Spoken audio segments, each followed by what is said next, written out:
In this video, we will look at how draft algorithms are used to create work packages. As we have already discussed in previous videos, using rough algorithms can lead to unexpected results. Let's put this to the test. For clarity, we have collected statistical data from a small plot for the period from January 1, 2019 to January 1, 2022. A total of 315 objects were obtained, 112 positive and 203 negative. Algorithms were created based on this data. Each algorithm must have at least an 80% chance of working and cover at least 10 positive objects. As a result, a draft package of 76 algorithms was obtained. Let's look at the results of this package. According to the report, the probability of completion was 63%. We expected that if the probability of executing each algorithm is not lower than 80%, then the package of such algorithms should also work with a probability of at least 80%. Why didn't it happen? Let's get this straight. Let's look at two algorithms, the 15th and the 16th. Each of them has 10 positive objects and 2 negative ones. Now let's see how they work together. There were a total of 11 positive objects and 3 negative ones. The success rate was 78%, which is less than the success rate of each algorithm individually. The drawing shows two circles. Imagine that the first circle represents all positive entrants, and the second circle represents all negative ones. In this case, there are 112 positive entrants and 203 negative ones. Inside the area that covers all positive entrants, there are two areas related to the operation of two algorithms, the 15th and the 16th. These regions intersect, which means that there are objects where both algorithms work simultaneously. In the case of positive entrants, each algorithm separately would work 10 times and together 11. As for negative entrants, there is also an intersection of regions. Individually, each algorithm would work twice, and together 3 times.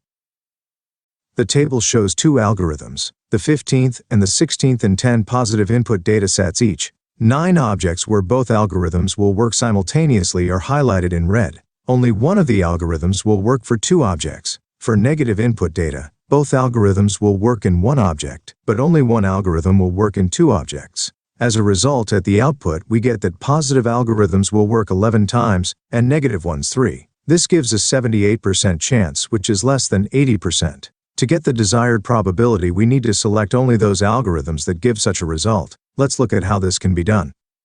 How is the package generated? First, we define the conditions for creating the final package. For example, we want the final package to work based on available statistics with a probability of at least 80%. Then we create a database to add algorithms to. In the diagram, we denote the base with a rectangle. We immediately add the null algorithm to it. After that, we check how the algorithms from the database work in statistical data along with the following algorithm. Here's how to put it. Let's consider 3 options.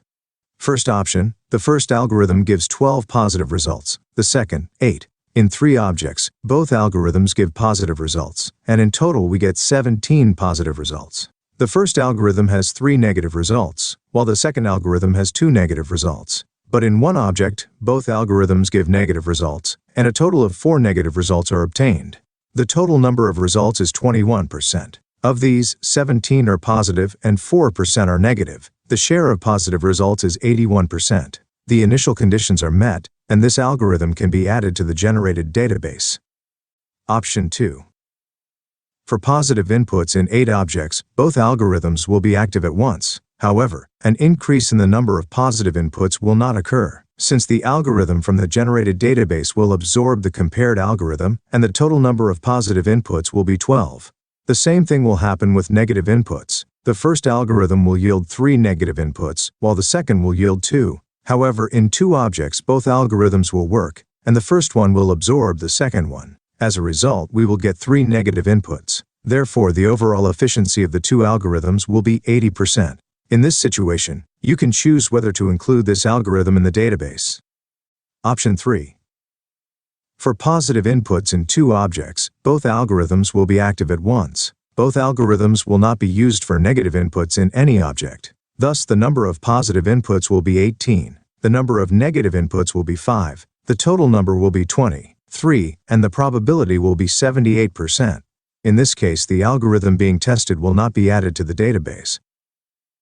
Then we check all the draft algorithms. The database includes only those algorithms that together give a probability of at least 80%.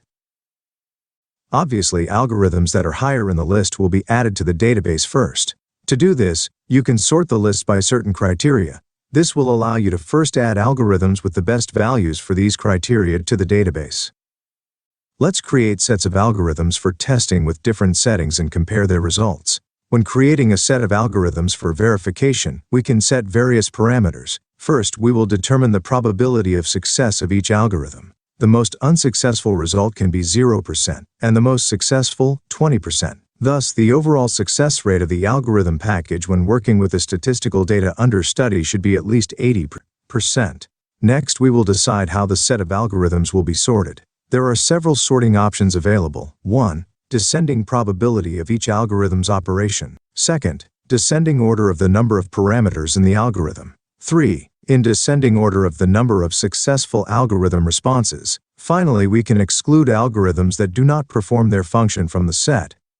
Let's analyze the results of packet generation under various settings. First, let's create a package sorted in descending order of algorithm probabilities. It is noticeable that the algorithms in the package are also arranged in descending order of their probabilities. Now we will copy the performance characteristics of this package for further comparison. Now let's create a package with algorithms sorted in descending order of the number of parameters, and also copy the characteristics of this package. Let's do the same, but sort the algorithms in descending order of the number of positives.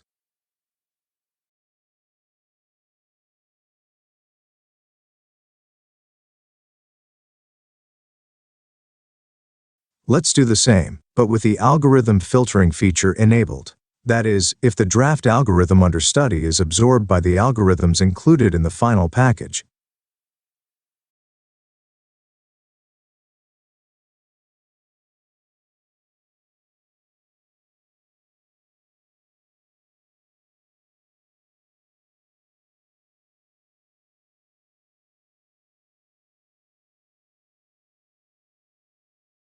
Now let's look at the results obtained. Let's analyze the characteristics of packets without filtering. As we can see, the number of algorithms and the percentage of wins in each package differ. The number of positive and negative inputs also differs. If you compare a packet without filtering with a packet that passed through the filter, you will notice that only the number of algorithms changes. All other characteristics remain unchanged.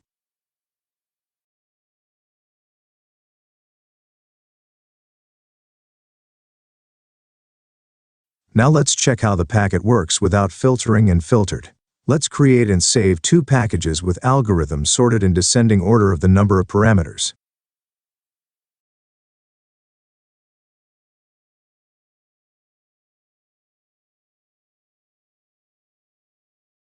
First, copy and run the program with the algorithm file without filtering.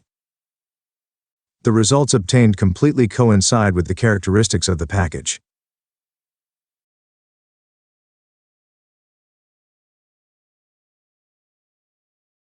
Let's do the same with the filtered package. Please note that the file sizes differ.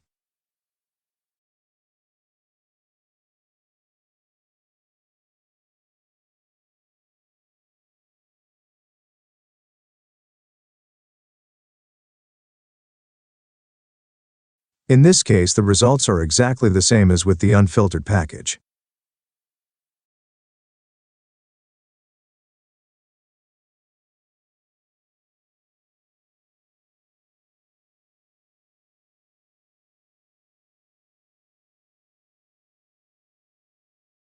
Let's summarize. In this video, we looked at one of the ways to use a draft algorithm package. As we have seen, using different approaches you can get different results. In the following videos, we will show you other methods of working with a draft package.